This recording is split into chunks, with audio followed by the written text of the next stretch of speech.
Chapter 13. The Brain, a Broadcasting and Receiving Station for Thought. The 12th Step Toward Riches.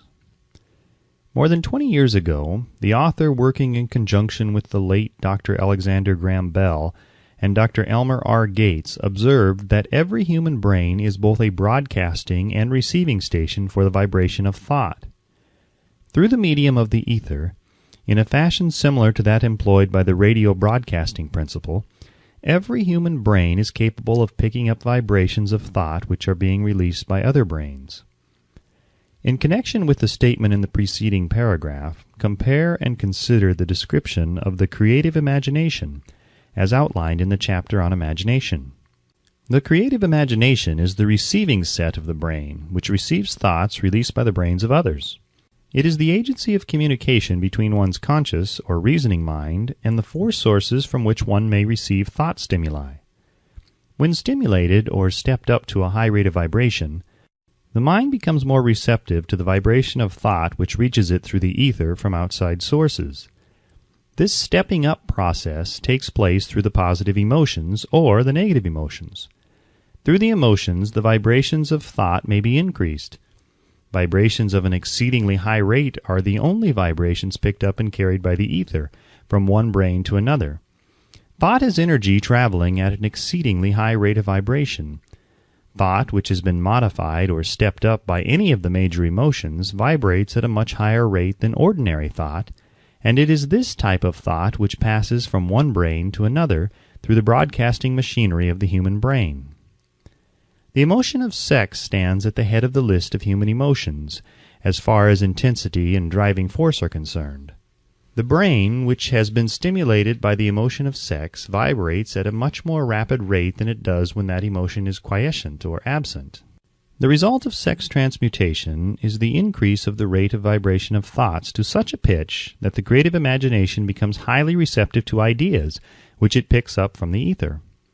On the other hand, when the brain is vibrating at a rapid rate, it not only attracts thoughts and ideas released by other brains through the medium of the ether, but it gives to one's own thoughts that feeling which is essential before those thoughts will be picked up and acted upon by one's subconscious mind. Thus you will see that the broadcasting principle is the factor through which you mix feeling or emotion with your thoughts and pass them on to your subconscious mind. The subconscious mind is the sending station of the brain through which vibrations of thought are broadcast. The creative imagination is the receiving set through which the vibrations of thought are picked up from the ether. Along with the important factors of the subconscious mind and the faculty of the creative imagination, which constitute the sending and receiving sets of your mental broadcasting machinery, consider how the principle of autosuggestion, which is the medium by which you may put into operation your broadcasting station. Through the instructions described in the chapter on autosuggestion, you are definitely informed of the method by which desire may be transmuted into its monetary equivalent. Operation of your mental broadcasting station is a comparatively simple procedure. You have but three principles to bear in mind and to apply when you wish to use your broadcasting station, the subconscious mind, creative imagination, and autosuggestion.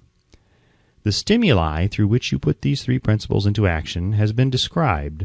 The procedure begins with desire. The greatest forces are intangible. The Depression brought the world to the very borderline of understanding of the forces which are intangible and unseen. Through the ages which have passed, man has depended too much upon his physical senses, and has limited his knowledge to physical things which he could see, touch, weigh, and measure. We are now entering the most marvelous of all ages, an age which will teach us something of the intangible forces of the world about us. Perhaps we shall learn, as we pass through this age, that the other self is more powerful than the physical self we see when we look into a mirror. Sometimes men speak lightly of the intangibles, the things which they cannot perceive through any of their five senses, and when we hear them, it should remind us that all of us are controlled by forces which are unseen and intangible. The whole of mankind has not the power to cope with nor to control the intangible force wrapped up in the rolling waves of the oceans. Man has not the capacity to understand the intangible force of gravity which keeps this little earth suspended in mid-air and keeps man from falling from it, much less the power to control that force.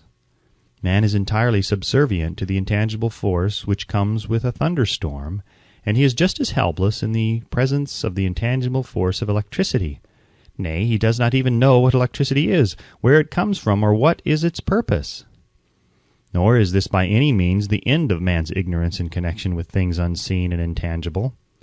He does not understand the intangible force and intelligence wrapped up in the soil of the earth, the force which provides him with every morsel of food he eats, every article of clothing he wears, every dollar he carries in his pockets.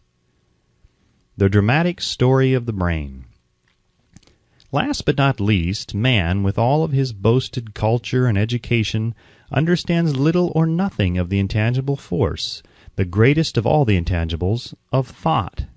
He knows but little concerning the physical brain and its vast network of intricate machinery through which the power of thought is translated into its material equivalent, but he is now entering an age which shall yield enlightenment on the subject.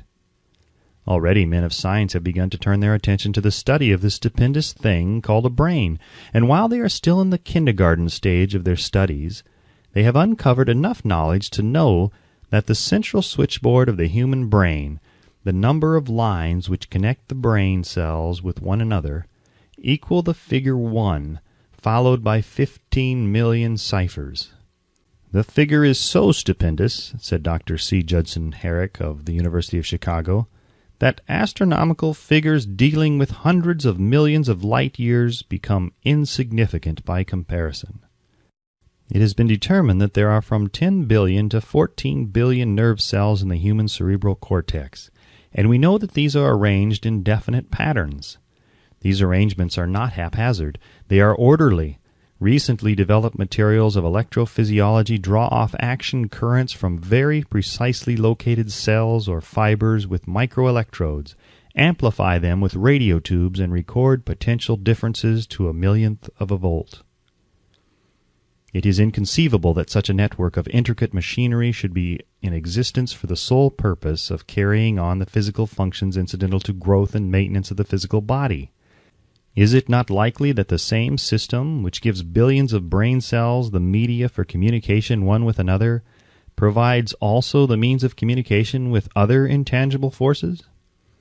After this book had been written, just before the manuscript went to the publisher, there appeared in the New York Times an editorial showing that at least one great university and one intelligent investigator in the field of mental phenomena are carrying on an organized research through which conclusions have been reached that parallel many of those described in this and the following chapter. The editorial briefly analyzed the work carried on by Dr. Rhine and his associates at Duke University, vis-a-vis, what is telepathy? Quoting the editorial now, "A month ago we cited on this page some of the remarkable results achieved by Professor Rhine and his associates in Duke University from more than 100,000 tests to determine the existence of telepathy and clairvoyance. These results were summarized in the first 2 articles in Harper's Magazine. In the second, which has now appeared, the author E. H. Wright attempts to summarize what has been learned, or what it seems reasonable to infer regarding the exact nature of these extrasensory modes of perception. The actual existence of telepathy and clairvoyance now seems to some scientists enormously probable as the result of Rhine's experiments.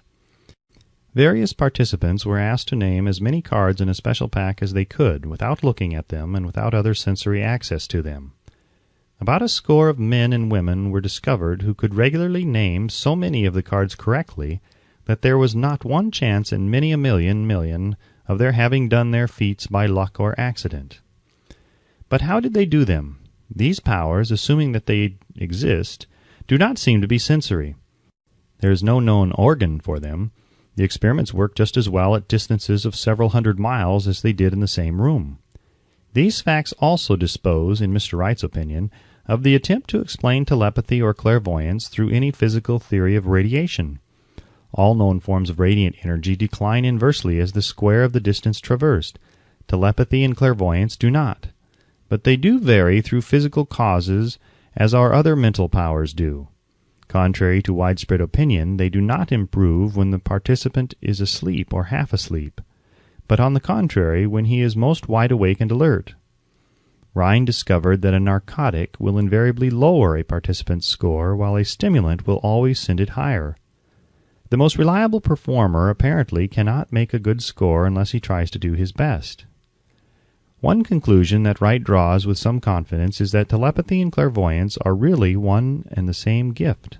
That is, the faculty that sees a card face down on the table seems to be exactly the same one that reads a thought residing only in another mind. There are several grounds for believing this. So far, for example, the two gifts have been found in every person who enjoys either of them. In every one so far, the two have been of equal vigor, almost exactly. Screens, walls, distances have no effect at all on either. Wright advances from his conclusion to express what he puts forward as no more than the mere hunch that other extrasensory experiences, prophetic dreams, premonitions of disaster, and the like may also prove to be part of the same faculty. The reader is not asked to accept any of these conclusions unless he finds it necessary, but the evidence that Rhine has piled up must remain impressive. In view of Dr. Rhine's announcement in connection with the conditions under which the mind responds to what he terms extrasensory modes of perception, I now feel privileged to add to his testimony by stating that my associates and I have discovered what we believe to be the ideal conditions under which the mind can be stimulated so that the sixth sense described in the next chapter can be made to function in a practical way. The conditions to which I refer consist of a close working alliance between myself and two members of my staff. Through experimentation and practice, we have discovered how to stimulate our minds by applying the principle used in connection with the invisible counselors described in the next chapter, so that we can, by a process of blending our three minds into one, find the solution to a great variety of personal problems which are submitted by my clients. The procedure is very simple. We sit down at a conference table, clearly state the nature of the problem we have under consideration, then begin discussing it. Each contributes whatever thoughts that may occur. The strange thing about this method of mind stimulation is that it places each participant in communication with unknown sources of knowledge definitely outside his own experience. If you understand the principle described in the chapter on mastermind, you of course recognize the roundtable procedure here described as being a practical application of the mastermind. This method of mind stimulation, through harmonious discussion of definite subjects between three people, illustrates the simplest and most practical use of the mastermind. By adapting and following a similar plan, any student of this philosophy may come into possession of the famous Carnegie formula briefly described in the introduction. If it means nothing to you at all by this time, mark this page and read it again after you have finished the last chapter. The Depression was a blessing in disguise. It reduced the whole world to a new starting point that gives everyone a new opportunity.